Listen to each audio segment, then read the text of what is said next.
엉덩이랑 허벅지 근육은 정말 투자하셔야 됩니다. 무릎만이 아니에요. 근육을 사용하면 모든 대사 질환에도 관여하는 게 굉장히 많기 때문에 요거는 꼭 하셔야 돼요. 허벅지 근육 단단하면 무릎 퇴행성 관절염 리스크가 8배 줄어든다는 거 있어요. 또 하나 팁을 더하자면 근육은 또 제2의 심장이죠. 운동이 안 되면 발목 사용이 안 되면서 무릎의 불안정성을 유발할 수 있거든요.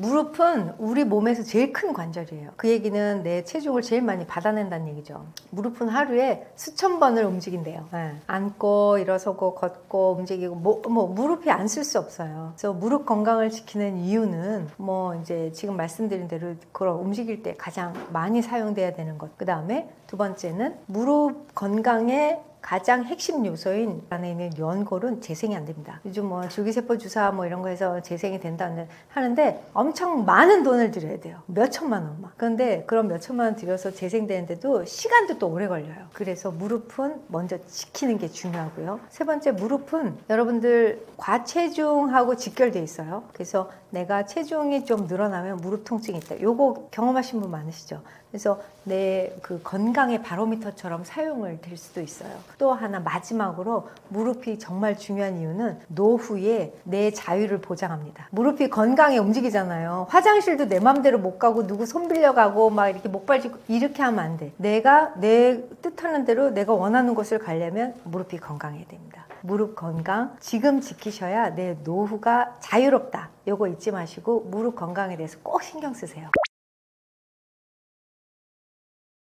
과사용, 그다음에 부적절한 사용, 크게 두 가지 범위로 나눠요. 과사용은 이제 스포츠 선수들을 비롯해서 이제 과도하게 굉장히 많은 사용, 말 그대로 이제 오버유즈인데요. 요 과사용에서 우리가 이제 제가 말씀드리고 싶은 건 스포츠 하면서 보통 테니스 아니면은 축구 이런 거 할 때 테니스 할 때 막 하다가 갑자기 딱 정지하는 순간에 크루시에트라고 그 십자인대가 쫙 나가거든요. 그런 거. 그다음에 축구 선수들 할 때도 십자인대 나가고. 이제 이 십자인대가 나가는 건 무릎은 이제 위쪽 허벅지 근육과 아래 정강이 뼈가 만나는 그 관절인데 이 두 개의 힘의 방향이 반대로 이렇게 될 때 그때 손상이 많이 일어나요. 그래서 급격한 정지, 이런 행위가 필요한 스포츠, 요럴 때 이제 굉장히 손상이 많이 일어나고, 두 번째, 부적절한 사용. 요거는 우리 한국 그 자식 문화에서 좀 많이 있죠. 무릎을 꿇는다거나, 앞바다리 많이 하고 있다거나, 아니면은 이제 그 시골에서 밭 이런 거 가꾸실 때 이제 쪼그려 앉아서 하신다거나 해서 무릎 안쪽에 압력이 높아지는 그 행위. 그런 상태가 무릎 손상의 원인이 많아요. 그래서 우리가 일상생활에서 이렇게 의자에 앉는 것도 좋지만 사실은 바닥에 앉을 때 우리가 바닥 생활 많이 할 때 있잖아요. 이때 일부러 무릎을 꿇고 앉는 거는 안 하셨으면 좋겠어요. 그리고 앞바다리 할 때 이제 식당이나 이렇게 어디 가면은 이제 방석 놓고 앉는 그런 자리에 있을 수도 있는데 그때도 너무 오랜 시간에 한 자세로 무릎을 이렇게 구부리고 있으면 연골과 인대, 그다음에 슬개골이라고 무릎 앞쪽에 그 뚜껑뼈처럼 동그란 뼈 있잖아요. 그 뼈 뒤쪽에 연골이 손상되는 그런 무릎 연골 연화증 이런 것들이 생길 수 있어요. 그래서 한 자세로 너무 오래 무릎 속에 압력을 주는 행동은 하시면 안 되겠다. 그래서 우리나라에서는 주로 그런 정도. 그리고 너무 잘 알려져 있죠. 퇴행성. 퇴행성은 나이 들어가면서 무릎 주변 부위, 인대, 근육, 근막, 연부 조직 애들이 이제 점점 유연성이 떨어지면서 안쪽에 연골도 이제 점점 소실돼가는 그 두 가지가 복합적으로 일어나면서 퇴행성 관절염이 생기는데 무릎을 너무 안 쓸 수는 없잖아요. 그러나 적당한 방향과 적절하게 바른 방향으로 사용을 하셔야 무릎을 보호할 수 있다. 그래서 무릎 손상은 과사용과 부적절한 사용 크게 나누고 또 아주 대부분 많은 원인이 이제 퇴행성은 늦출 수 있다. 무릎 손상의 주요 원인은 그래서 세 가지가 있습니다. 과사용, 부적절한 사용, 그 다음에 퇴행성. 근데 부적절한 사용에서 또 하나 있어요. 이게 얼라이먼트가 안 맞으면은 내가 적당하게 사용하고 싶어도 잘 못하는데 그 말이 무슨 말이냐면 이제 우리 O다리, X다리 이런 거 아시죠? 그래서 발목을 붙였는데 무릎이 떨어지는 이제 무릎 공간이 벌어져 있는 분들이 있고 발목을 붙이려고 노력하는데 무릎만 붙고 발목은 떨어지는 이런 X자형 다리의 모양을 갖고 계신 분들은 관절염이 좀 빨리 옵니다. 그래서 이런 애들은 퇴행성 관절염을 예방하기 위해서 이제 치료를 권유받고 있죠. 국민병처럼 알려져 있는 이 퇴행성 관절염이 40대부터 이제 오기 시작했어요. 예전에는 이제 60대 이후부터 퇴행성 관절염이 있었는데 요즘은 근육 운동을 전혀 하지 않으시고 근력 운동이나 그런 운동 능력이 떨어진 상태에서 다리의 정렬 상태가 틀어져 있는, 즉 오다리나 X다리를 가지고 있는 젊은 분들이 무릎 통증으로 병원을 찾으시는 경우가 굉장히 많아졌습니다. 정렬 상태를 바르게 하면 일단 퇴행성 관절염의 리스크를 굉장히 줄일 수 있어요. 그래서 무릎이 정면을 보고 있지 않고 이렇게 회전해 있다든가 무릎이 벌어져 있다든가 아니면 무릎만 붓고 발목이 떨어진다. 그래서 나는 다리가 똑바르지 않다. 11자가 아니야. 이러면 일단은 바르게 하기 위한 연습을 하시면 좋아집니다. 얘네들은 뭐 통자, 무릎은 관절이에요. 일자 다리가 아니라 떨어져 있는 관절이기 때문에 움직일 수 있어요. 근육을 방향을 정렬 상태를 얘네들을 적당하게 활용하거나 운동 동작을 연습하시면서 정렬 상태를 개선할 수 있으니까 요것을 먼저 연습하시면 무릎 관절염도 예방할 수 있습니다. 건강을 위해서 해야 되는 운동들이 있는데 되게 이제 많이 걷고 뭐 많이 움직이고 뭐 등산 가고 요런 거 얘기하시는데요. 거기에 또 어른들이 좀 뭐 줄넘기 이런 건 안 하시겠지만 줄넘기 잘못하다가 연골 찢어져서 오신 분들 많거든요. 그래서 줄넘기는 가능하면 5, 60대 이후에는 이제 그 정도 체력이나 허벅지나 종아리 근육이 없으신 분들은 안 하셨으면 좋겠어요. 줄넘기. 그래서 근육을 만든 다음에 하셔야 돼요. 연골 찢어지니까. 그리고 과격한 운동, 과체중 운동. 그래서 이렇게 왜 무게 드는 운동 있잖아요. 그런 데드리프트 같은 거 할 경우에도 이게 허리만 다치는 게 아니에요. 무릎이 앞으로 쭉 밀려가면서 연골이나 인대, 뭐 이런 부분들이 손상을 받을 수 있기 때문에 그러한 과체중, 그다음에 과격한 충격받는 운동, 그래서 점프를 한다거나 무릎은 이제 또 이렇게 회전을 이제 심하게 하는 그런 무용이나 에어로빅이나 이런 운동을 하면서도 무릎 손상을 입을 수 있어서 이것도 피하셔야 되고요. 그러나 예전부터 해오셨던 분들은 예외입니다. 지금 당장 시작하는데 운동을 안 하고 근력이 없는데 운동을 시작한다면 무릎 손상을 입을 수 있는 그런 운동을 말씀드리는 거예요. 그래서 그런 충격이 심하거나 과격하게 체중을 많이 싣거나 또는 급격하게 정지를 하거나 또는 회전을 하거나 이런 운동들은 이제 무릎 손상을 유발할 수 있고, 무릎을 아껴 쓰기 위해서는 무릎에 압력을 주는 행위를 좀 적게 하셔야 돼요. 무릎에 압력이 높아지는 행위는 쪼그리 앉기, 무릎 꿇기, 양반다리 하기 이런 거. 그래서 이런 것들은 꼭 필요한 경우에만 그런 자세를 하셨으면 좋겠고요. 그다음에 한 자세로 너무 오래 앉아 있거나 한 자세로 너무 오래 서 있거나 이것도 무릎 손상의 원인이 될 수 있어요. 연골이나 인대가 약해지거나 허벅지 근육이 약한 상태에서 한 자세로 오래 있으면 관절의 기능이 떨어지고 유연성이 떨어지면서 뻑뻑해지기 시작한다.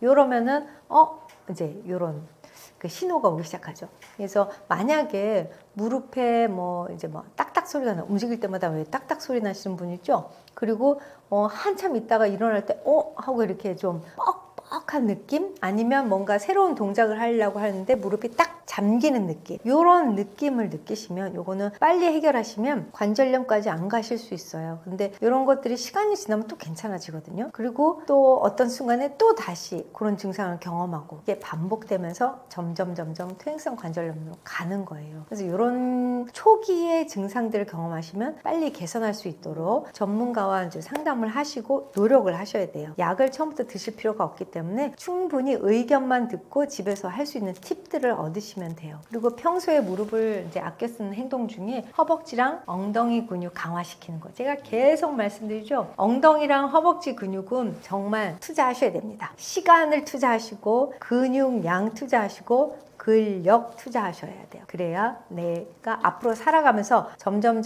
줄어드는 내 근육의 예방할 수 있고 보호할 수 있고 그다음에 건강 붙잡을 수 있어요. 무릎만이 아니에요. 네, 허벅지랑 엉덩이 근육이 있으면 그 근육을 사용하면 모든 대사 질환에도 그 근육들이 관여하는 게 굉장히 많기 때문에 요거는 꼭 하셔야 돼요. 허벅지 근육 단단하면 무릎 퇴행성 관절염 리스크가 8배 줄어든다고 했어요. 그래서 퇴행성 관절염이 거의 안 생긴다는 얘기예요. 허벅지, 엉덩이 근육을 단단하게 훈련시키시고 살아가시면 무릎 안 아프고 살 수 있어요. 거기도 하나 팁을 더하자면 허벅지랑 엉덩이 근육은 이제 막 열심히 운동했어. 근데 종아리 근육 운동이 안 되면 또 이제 발목 사용이 안 되면서 무릎의 불안정성을 유발할 수 있거든요. 그래서 종아리 근육은 또 제2의 심장이죠. 종아리 근육을 이제 이완 수축하고 종아리 근육이 단단해지는 운동을 하셔야 되는데 요거는 또 간단해요. 그래서 발 뒤꿈치를 계단에서 이제 뒤로 쭉 내리면 뒤쪽 종아리가 스트레칭 되잖아요. 요런 연습하시고 까치발 들면 종아리 근육을 확 수축시킬 수 있어요. 까치발 들었다가 내렸다가 까치발 들었다 내렸다가 요런 거 하루에 한 20번, 30번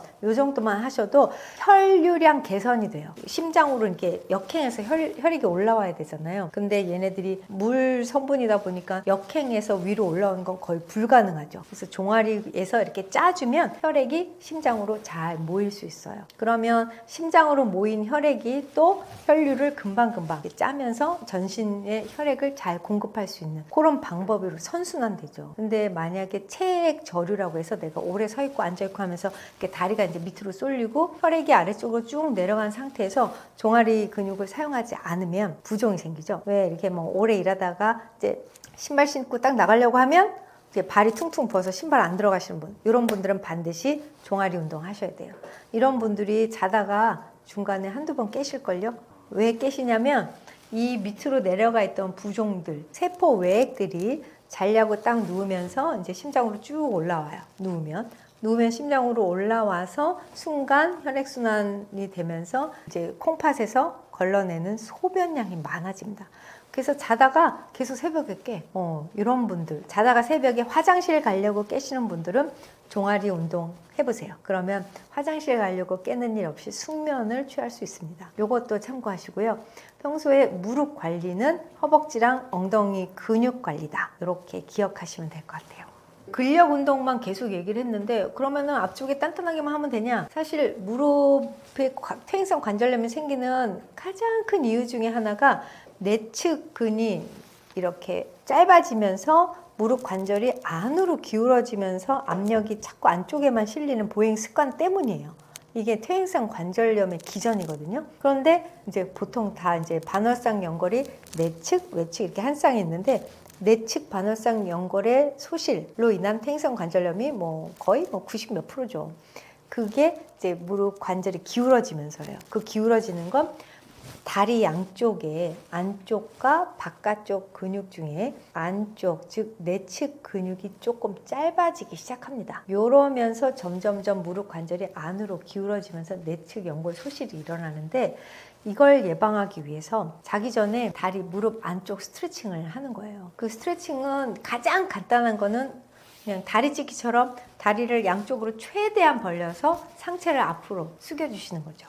그러면은 무릎 허벅지 안쪽에서 발목까지 이어지는 안쪽 내측 근육이 쫙 이완되시는 걸 느낄 거예요.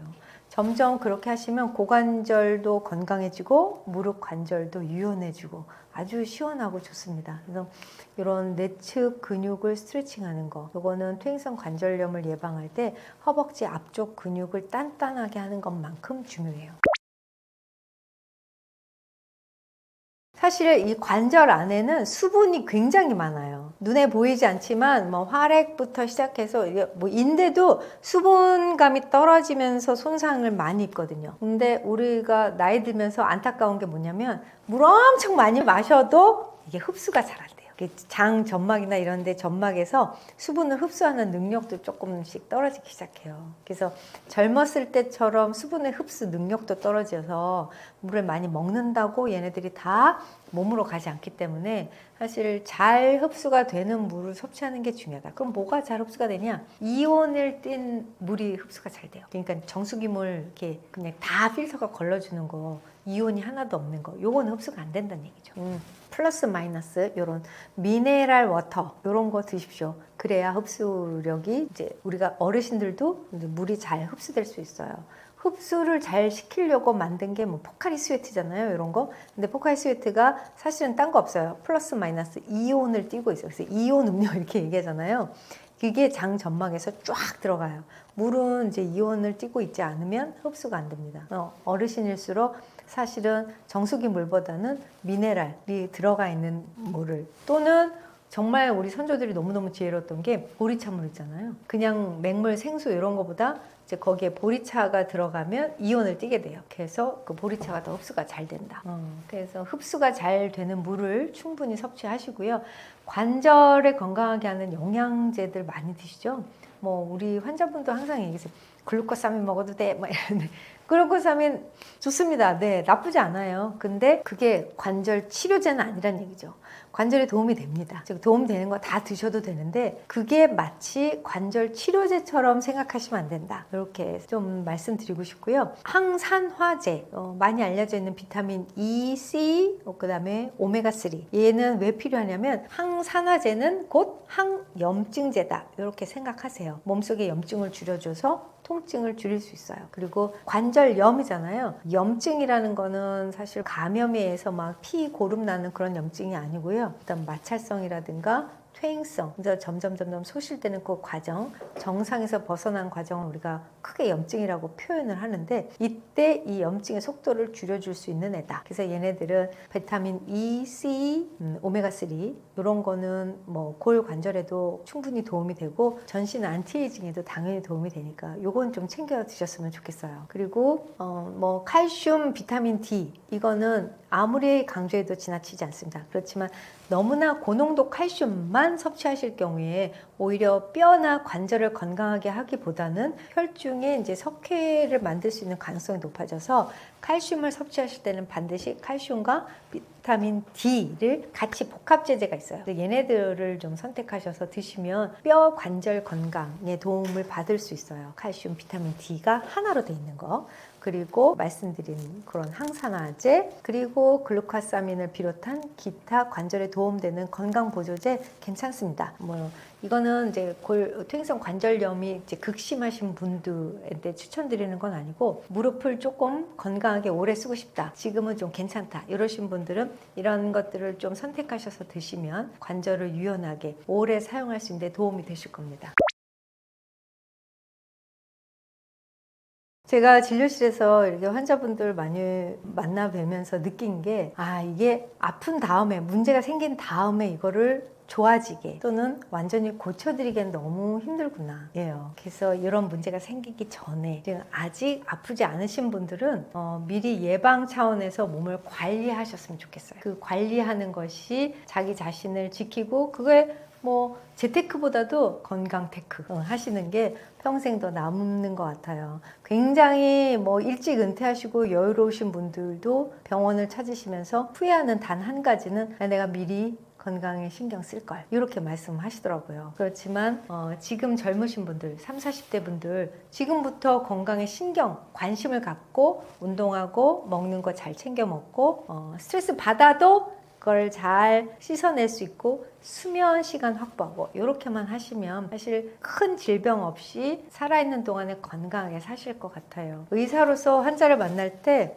이거를 치료해드려야지, 뭐 당연히 해야죠. 그렇지만 앞으로 더욱 건강하게 해드려야지 하는 데에 저희가 배운 지식을 사용할 수 있으면 얼마나 좋을까, 이런 생각을 많이 해봤습니다. 여러분들이 사는 동안 건강하고 아프지 않고, 그 다음에 넉넉하게 미소를 지으면서 많은 사람들과 긍정적인 관계를 맺고 살아가는 거, 이게 우리가 우아하게 늙어가는 거, 우아하게 나이 들어가는 게 아닐까 해요. 여러분들 건강할 수 있도록 모든 의사들도 최선을 다하겠지만, 여러분들 스스로 자기가 건강을 어떻게 지켜야 되니까 관심을 갖고 노력하시면 좋겠습니다.